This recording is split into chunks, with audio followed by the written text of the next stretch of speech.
샤크 포트레 사라진 여배우.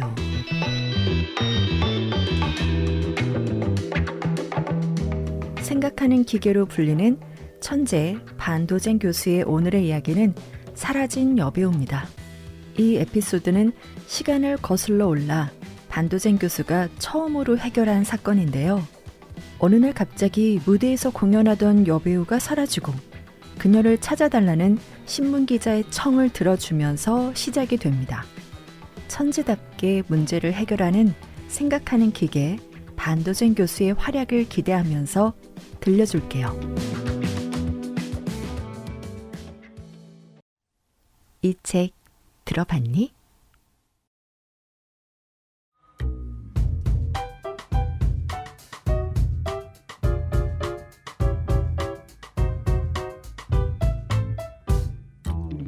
스프링필드 극장에서 공연 중이던 여배우 아이린 윌렉이 여전히 박수갈채가 울려 퍼지고 있는 중에 분장실에서 미스터리하게 사라졌다. 이 기괴한 사건은 생각하는 기계가 풀어야 할 순수한 과학 문제가 아닌 첫 번째 문제였는데 기자 허치슨 해치에 의해서였다. 나는 과학자고 논리학자인데. 생각하는 기계가 항의했다. 난 범죄에 대해서는 전혀 모른다고. 범죄가 일어났는지는 아무도 몰라요. 기자가 서둘러 말했다. 이 사건엔 뭔가 특이한 게 있어요. 한 여성이 동료들의 눈앞에서 순식간에 증발해버렸다고요. 경찰은 손을 놓고 있고요. 그러니 경찰보다 더 뛰어난 사람이 필요하다고요. 반도젠 교수는 기자를 자리에 앉으라고 손짓하고 자신은 쿠션이 있는 커다란 의자에 앉았는데 그의 작은 체구가 실제보다 훨씬 더 어린아이처럼 보였다. 얘기를 해봐, 전부 다. 교수가 재촉했다. 커다란 노란 머리는 의자 등받이에 기대 있었고 파란 눈은 위를 응시하며 가느다란 손가락은 끝과 끝이 서로 맞닿아 눌려 있었다. 생각하는 기계는 꽤나 긍정적인 분위기여서 해치기 자는 교수가 이 일에 관심을 가질 수 있을지 막연한 희망을 갖게 되었다. 엘링 양은 30살이고 상당히 미인이에요. 기자가 이야기를 시작했다. 배우로서 그녀는 미국에서뿐만 아니라 영국에서도 아주 인기가 많아요. 신문에서 그녀에 대한 기사를 한 번쯤은 읽으셨을걸요? 난 신문을 읽지 않아. 교수가 퉁명스럽게 끼어들었다. 계속해봐. 그녀는 미혼이고 제가 알기로는 그런 상황을 바꿀 마음도 없고요. 해치 기자가 다시 말을 이어가며 과학자의 얼굴을 호기심 어린 눈으로 바라보았다. 물론 따라다니는 남자는 있었겠죠. 대부분의 미인들이 그렇듯이요. 하지만 그녀의 사생활은 깨끗하고 숨길 만한 과거도 없어요. 제가 이런 얘기까지 하는 이유는 그녀의 실종에 대한 결론에 영향을 줄 수도 있기 때문이죠. 이제 실종되던 상황에 대해서 말씀을 드리죠. 올랭 양은 스프링필드에서 공연하는 섹스피어의 당신 뜻대로 하세요라는 작품에 출연을 하고 있었는데 지난주 토요일 밤 로잘린드 역으로 연기를 했죠. 공연은 매진이었고 그녀는 두통으로 고통을 겪으면서도 2막을 연기했어요. 분장실로 들어온 그녀는 3번째 막이 오르기 전에 무대 감독에게 갔죠. 그리고는 바로 갈게요 라고 말했어요. 그 소리는 틀림없이 그녀의 목소리였다고 했어요. 3번째 막이 오르고 6분 뒤에 로잘린드가 등장을 하는데 올랭 양은 등장해야 할 장면에서 등장하지 않았죠. 무대 감독은 급히 분장실로 달려가 그녀를 불렀지만 대답이 없었어요. 혹시나 그녀가 기절했을 수도 있다고 생각한 감독은 분장실 안으로 들어갔지만 그곳에도 그녀는 없었죠. 서둘러 찾았지만 그녀는 어디에도 없었고 결국 무대 감독은 주연 배우의 갑작스러운 건강 이상으로 공연을 마칠 수밖에 없다고 발표해야 했어요. 그렇게 막을 내리고 수색을 했죠. 바닥 조명 뒤쪽 구석구석까지 찾아봤지만 무대 출입구 담당자인 윌리엄 미건은 아무도 나간 사람을 보지 못했다고 했어요. 그와 경찰은 적어도 20분간 무대 출입구에서 얘기를 했다고 하더라고요. 그러니 월랭양이 그 출구로 나간 건 아닌 게 확실하죠. 유일하게 무대를 떠날 수 있는 방법은 바닥 조명을 넘어가는 건데, 하지만 그녀의 흔적은 어디에서도 발견되지 않았어요. 그녀는 대체 어디 있을까요? 창문은? 생각하는 기계가 물었다. 무대는 거리보다 아래에 있어요. 해치 기자가 말했다. 그녀의 분장실 A룸 창문은 작고 창살로 막혀 있죠. 그 창은 3m 높이로 올라가는 통풍구로 연결이 돼 있는데 화강암에 철제 격자로 덮여 있죠. 무대의 다른 창문은 접근이 불가능할 뿐만 아니라 역시 철장으로 막혀 있고요. 다른 단원이나 무대 스태프들의 눈에 띄지 않고는 어느 창문으로도 접근할 수가 없어요. 무대 아래는? 교수가 물었다. 아무것도 없어요.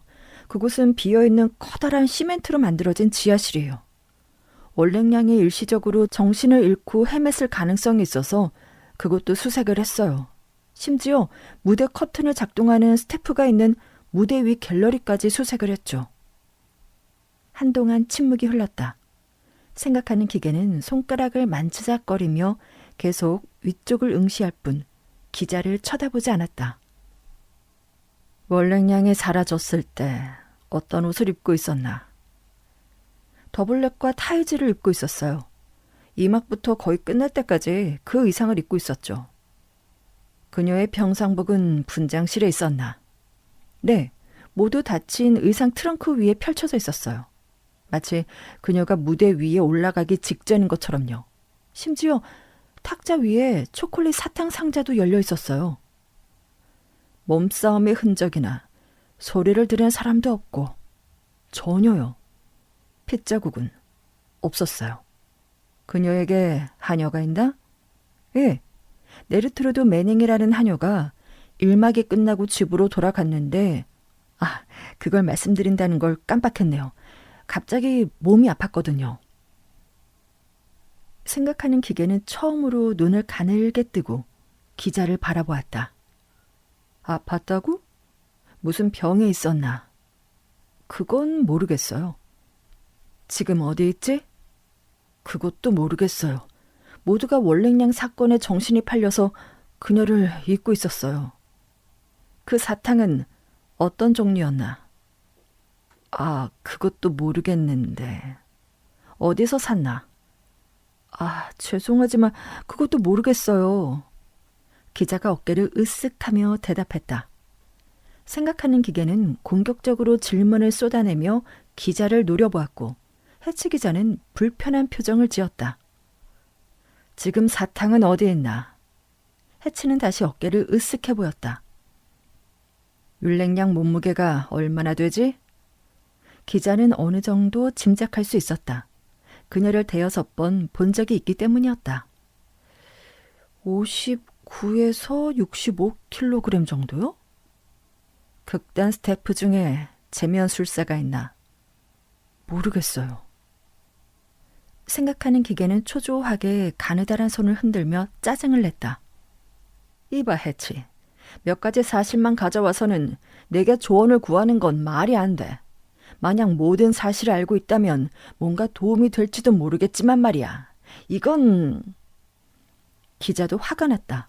그는 자신의 분야에서 통찰력과 예리함을 인정받은 사람이었으니까.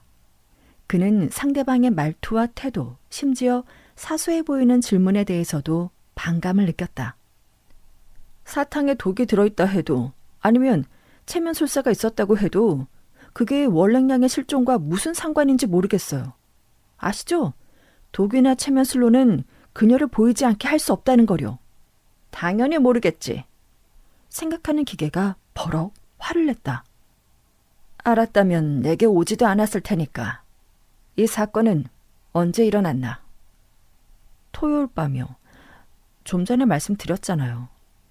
기자가 조금 겸손하게 대답했다. 스프링필드에서의 공연 마지막 날이었죠. 오늘 밤에는 여기 보스턴에서 공연할 예정이었고요. 그러니까 그녀가 정확히 언제 사라졌지? 무대 감독의 시간표에 따르면 산막 커튼이 9시 41분에 올라갔대요. 그리고 1분 전쯤, 그러니까 9시 40분에 그녀와 대화를 나눴고요. 그녀의 등장인 산막이 올라가고 6분 후니까 그 7분 사이에 60kg의 여자가 무대 복장을 하고 분장실에서 완전히 사라졌다는 건가. 지금이 월요일 오후 5시 18분이니 몇 시간 안에 이 범죄를 해결할 수 있을 거야. 범죄요? 해치가 반복했다. 그럼 범죄가 일어났다고 생각하시는 거예요? 반도젠 교수는 기자의 질문을 듣지 않았다. 대신 그는 손을 등 위로 하고 시선은 아래를 향한 채 응접실을 대여섯 번 왔다 갔다 하더니 마침내 걸음을 멈추고 선체로 기자를 향해 돌아섰다. 월랭량의 단원들은 지금쯤 짐을 가지고 보스턴에 왔겠지. 모든 남자 단원들을 만나서 이야기를 하고 특히 그들의 눈을 유심히 살펴보라고. 아무리 관련 없어 보이는 사람일지라도 빼놓지 말고. 또 초콜릿 사탕 상자가 어떻게 됐는지, 가능하면 몇 개가 없어졌는지도 조사하고 다시 내게 보고를 하러 오게. 월랭량의 안전이 자네의 신속함과 정확성에 달려있어. 에? 해치 기자는 솔직히 깜짝 놀랐다. 자, 시간을 낭비하지 말게. 자네가 돌아올 때쯤 마차를 대기시킬 거야. 우린 스프링필드로 가야 하니까. 기자는 명령을 받고 서둘러 나갔다. 그는 남자들을 모두 만나보라는 뜻이 무슨 뜻인지 전혀 이해할 수 없었지만 그래도 따랐다. 1시간 반 후에 돌아온 기자는 생각하는 기계가 대기하고 있던 마차에 올라탔다. 마차는 남부역까지 달렸고 두 사람은 막 출발하려던 스프링필드행 기차를 탔다. 자리에 앉자 교수는 모아온 정보로 숨이 턱까지 찬 해치 기자를 바라보았다. 어떻게 됐나? 교수가 물었다. 몇 가지 알아냈어요. 기자가 기다렸다는 듯 말했다. 먼저 월랭량의 상대 배우였던 메이슨이 3년 동안 그녀를 좋아했는데 토요일 저녁 극장에 가기 전에 스프링필드의 셰일러 가게에서 그 사탕을 샀대요. 그는 마지못해 제게 그렇게 말했죠. 아, 그렇군. 생각하는 기계가 외쳤는데 뭔가 확실한 외침이었다. 상자에서 사탕이 몇 개가 나왔지? 3개뿐이었어요. 월랭량의 물건은 분장실에 열린 트렁크에 사탕과 함께 포장이 되어 있었고요. 제가 매니저를 설득해서 그래. 생각하는 기계가 기자의 말을 가로막으며 말했다. 메이슨의 눈은 어떤 색이었지? 특이점이 있었나? 파란색이었고 표정은 솔직해 보였는데 특별한 점은 없었어요. 다른 사람은 눈을 유심히 살펴보라고 하신 게 무슨 뜻인지 잘 몰라서 사진을 찍어왔어요. 혹시 도움이 될까 해서요. 아주 훌륭해. 잘했네. 생각하는 기계가 말했다. 그는 사진들을 뒤적이더니 한 장의 사진 아래 적힌 이름을 살펴보았다. 이 사람이 주인공인가? 교수가 기자에게 사진을 건네주며 물었다. 예, 맞아요. 반도젠 교수는 다시 말을 잇지 않았다. 기차는 9시 20분에 스프링필드에 정차했고 해치 기자는 아무 말도 없이 교수를 따라 마차에 올라탔다. 마차는 밤길을 내달렸고 10분 후 마차는 화려하게 불이 밝혀진 사탕가게 앞에 멈춰섰다. 생각하는 기계는 안으로 들어가 카운터 뒤에 있는 여자 직원에게 다가갔다. 이 남자의 얼굴을 기억하시나요? 그가 메이슨의 사진을 내밀며 물었다. 아, 네. 기억해요. 이분 배우시잖아요. 그가 토요일 저녁에 초콜릿 상자를 사갔나요? 네. 그가 서두르는 것 같아서 기억이 나는데 사실 극장에 가서 짐을 싸야 한다고 말하신 것 같아요. 그럼 이 남자가 여기서 초콜릿을 산 적이 있습니까? 교수는 다른 사진을 한 장 꺼내 직원에게 건넸다. 그녀는 잠시 사진을 살펴보았고 기자도 고개를 뻗어 보려 했지만 보이지 않았다. 아니요, 이분은 본 적 없어요. 직원이 말했다. 생각하는 기계가 갑자기 돌아서더니 공중전화 부스 안으로 사라졌다. 그리고 5분 후 교수는 서둘러 마차에 올라탔고 해치 기자도 따라 올라탔다. 시립병원으로 가세. 교수가 외쳤다. 마차가 다시 달렸다. 해치 기자는 아무 말도 하지 않았다. 생각하는 기계는 분명 뭔가 확실한 단서를 쫓고 있었지만 기자는 그것이 무엇인지 짐작조차 할 수 없었다. 이 사건은 점점 더 복잡해지고 있었다. 병원 외과의사 칼튼 박사와 생각하는 기계가 대화를 나누는 것을 보면서 기자는 더욱 확신했다. 거트루드 매닝 양이 여기에 있습니까? 교수가 먼저 물었다. 예, 있습니다. 그녀는 토요일 밤에 실려왔는데 스트리크닌 중독이었군요. 알겠습니다. 교수가 끼어들었다. 길거리에서 발견이 됐겠죠. 저도 의사입니다. 그녀 상태가 나아졌다면 몇 가지 질문을 하고 싶군요. 칼튼 박사는 동의했고 반도젠 교수와 여전히 그의 뒤를 따르고 있는 해치 기자를 월랭량의 하녀가 누워있는 병동으로 안내했다. 생각하는 기계가 그녀의 손을 잡고 그의 가느다란 손가락으로 그녀의 맥박을 짚었다.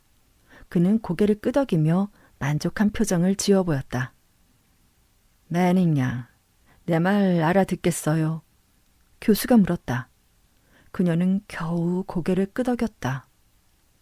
사탕을 몇 개나 먹었나요? 2개요. 매닝이 흐릿한 눈빛으로 교수를 바라보며 대답했다. 당신이 극장을 나오기 전에 월랭량이 사탕을 먹었습니까? 아니요. 그때까지 생각하는 기계가 서둘렀다면 지금은 질주하는 것 같았다. 해치 기자는 성실하게 그의 뒤를 따라 계단을 내려가 마차 안으로 들어갔고 반도젠 교수는 칼튼 박사에게 감사의 인사를 전했다. 이번 목적지는 월랭량이 사라진 극장의 분장실이었다. 기자는 어리둥절했다. 상자에서 사탕 3개가 사라졌다는 것 외에는 분명한 게 없었고 그중 2개는 하녀가 먹었고 그녀는 중독되었다. 따라서 월랭량이 3번째 사탕을 먹었다면 그녀 역시 중독되었을 것이라고 추측하는 것이 합리적일 것 같았다. 하지만 독이 그녀를 투명인간으로 만들 리는 없었다. 무대 출입구 담당자인 윌리엄 미건은 쉽게 찾을 수 있었다. 지난 토요일 밤에 메이슨 씨가 월랭량을 위해 사탕 상자 하나를 여기에 두고 갔다는데 알고 있나요? 생각하는 기계가 물었다. 예, 그렇습니다. 미건은 친절하게 대답했는데 그 작은 남자를 보고 신기해하는 것 같았다. 월랭량은 그때 도착하지 않았고 메이슨은 거의 매일 밤 그녀를 위해서 사탕 한 상자를 가져와 여기 두고 갔어요. 토요일 밤에 가져온 건 저기 선반 위에 올려놓았고요. 메이슨 씨는 토요일 밤에 다른 사람들보다 먼저 극장에 왔나요? 아니면 나중에 왔습니까? 먼저 왔어요. 아마 짐을 싸기 위해서 일찍 왔을 겁니다. 다른 사람들도 우편물을 받으러 여기에 들어옵니까? 교수가 선반 위에 있는 우편함을 힐끗 쳐다보며 말했다. 그럼요. 생각하는 기계는 긴 숨을 몰아쉬었다. 이때까지만 해도 심각한 듯 교수의 미간에 주름이 잡혀 있었는데 지금은 사라졌다. 그럼 지난 토요일 밤 9시에서 11시 사이에 짐이나 상자 같은 것이 밖으로 나간 적이 있습니까? 아니요. 자정에 극단의 짐이 나갈 때까지는 아무것도 없었어요. 월랭량의 분장실에 트렁크 2개가 있었다고 하던데. 예, 아주 큰 트렁크 2개가 있었죠. 그건 어떻게 합니까? 제가 직접 그 트렁크 옮기는 걸 도와줬으니까요. 미건이 날카롭게 대답했다. 그걸 왜 묻는 거죠? 갑자기 생각하는 기계는 돌아서 마차 쪽으로 뛰어갔고 해치 기자는 그림자처럼 바짝 그의 뒤를 따랐다. 최대한 빨리 장거리 전화를 걸 수 있는 곳으로 가세. 교수가 마부에게 말했다. 한 여자의 목숨이 위태롭다고.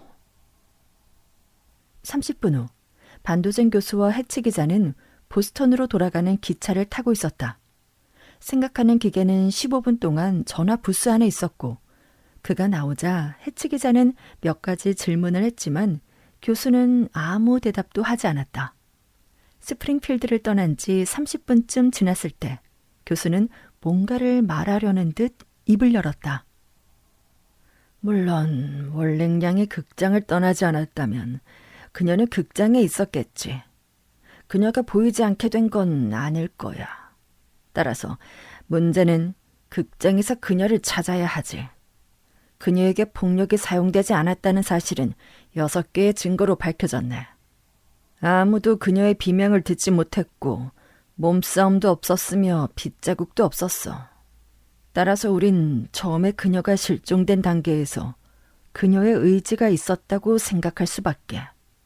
그녀의 의상은 거리를 걷기엔 적합하지 않았으니까. 자, 이제 모든 상황에 맞게 가설을 세워볼까.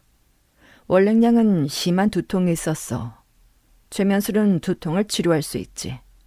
월랭양을 최면술에 걸리게 할 최면술사가 있었을까? 있다고 가정을 해보자고. 그렇다면 그 최면술사는 자신의 힘을 이용해 그녀를 최면에 걸리게 했을까? 여기서부터는 문제가 사방으로 뻗어나가지. 우린 이 가설을 모든 상황에 부합하는 유일한 것이라 가정을 해야 해. 가장 그럴듯하니까. 분명 최면술사는 그녀를 분장실에서 나오게 하지 않았을 거야. 그렇다면 무엇이 남을까? 그녀의 분장실에 있는 2개의 트렁크 중 하나겠지. 해치 기자가 숨을 깊게 들이마시며 물었다. 그러니까 그녀가 최면에 걸려 2번째 트렁크에 넣어졌을 가능성이 있다는 거예요? 일어날 수 있는 유일한 가정이야.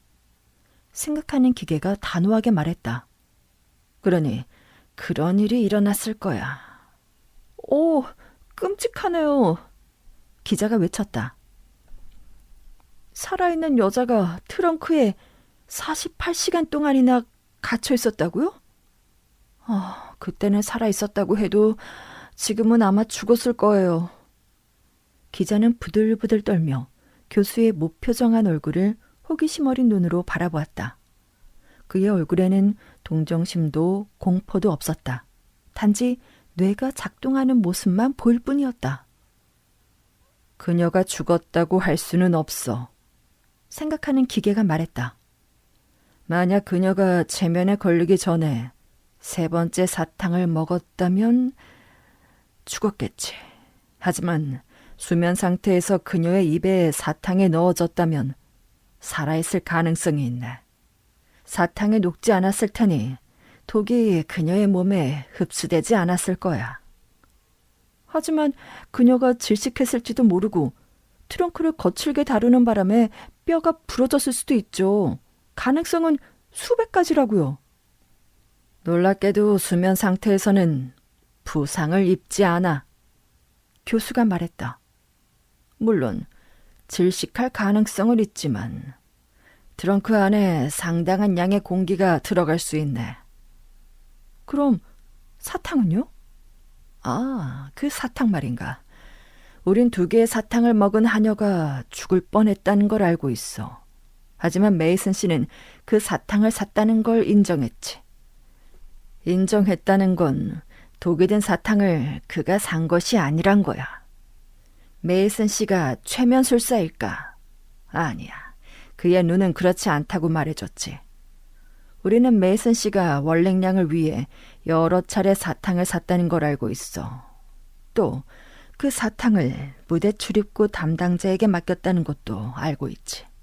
그리고 단원들이 그곳에서 우편물을 찾아갔다는 것도. 그렇다면 우린 누군가 사탕 상자를 가져가 독이 든 사탕으로 바꿔놓을 수 있었다고 가정해 볼 수 있지 않을까. 모든 사탕 상자는 똑같이 생겼으니까.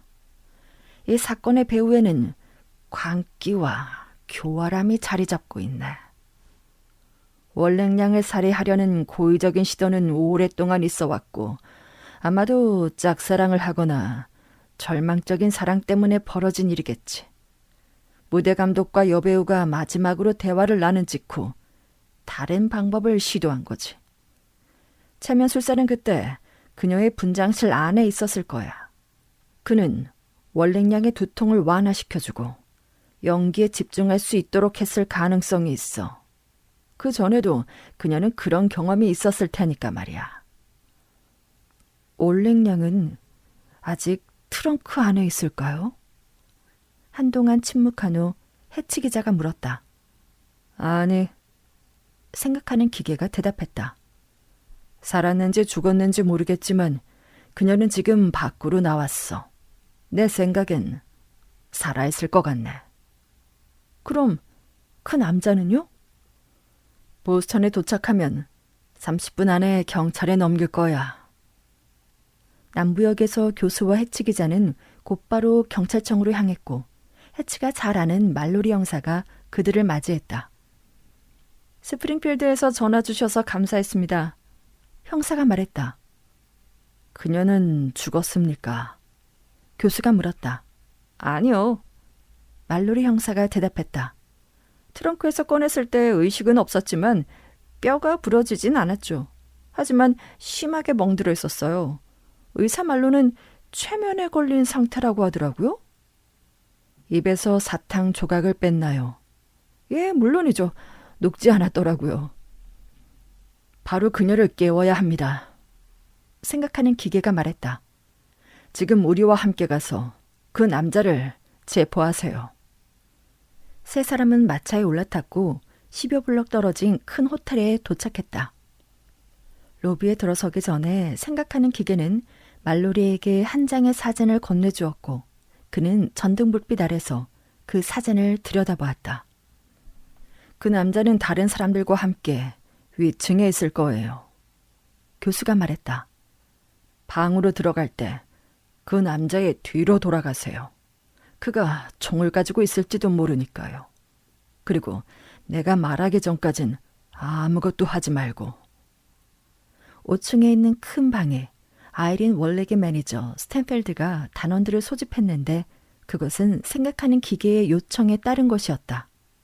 반도젠 교수가 들어와 아무 설명도 없이 주위를 둘러보더니 곧장 랜던 메이슨에게로 다가갔다. 월랭량이 등장하기 전 산막에서 무대에 있었나요? 지난 토요일 밤 공연 말입니다. 교수가 물었다. 네, 적어도 3분 정도는 있었죠. 메이슨이 대답했다. 스탠펠드 씨 맞습니까? 예, 맞습니다. 매니저가 대답했다. 방에는 긴장감 넘치는 침묵이 흘렀고 말로리 형사가 구석으로 걸어가는 무서운 발걸음 소리만이 들려왔다. 메이슨의 얼굴에 희미한 홍조가 번졌다.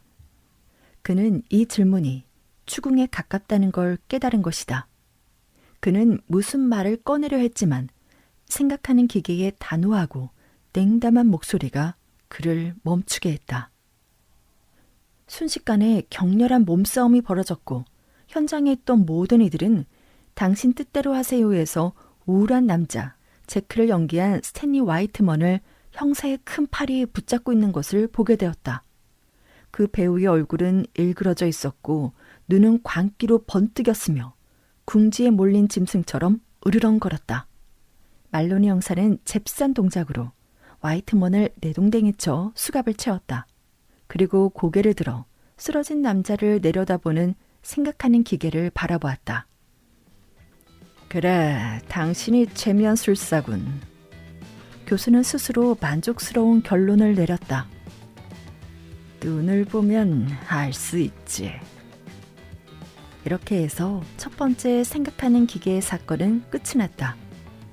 월랭량은 체면에서 깨어나 생각하는 기계가 추측한 것과 거의 동일한 내용을 들려주었고 그녀에 대한 희망 없는 사랑 때문에 미치광이가 된 스탠리 화이트먼은 독방에서 제크의 대사를 외치며 비명을 질렀다.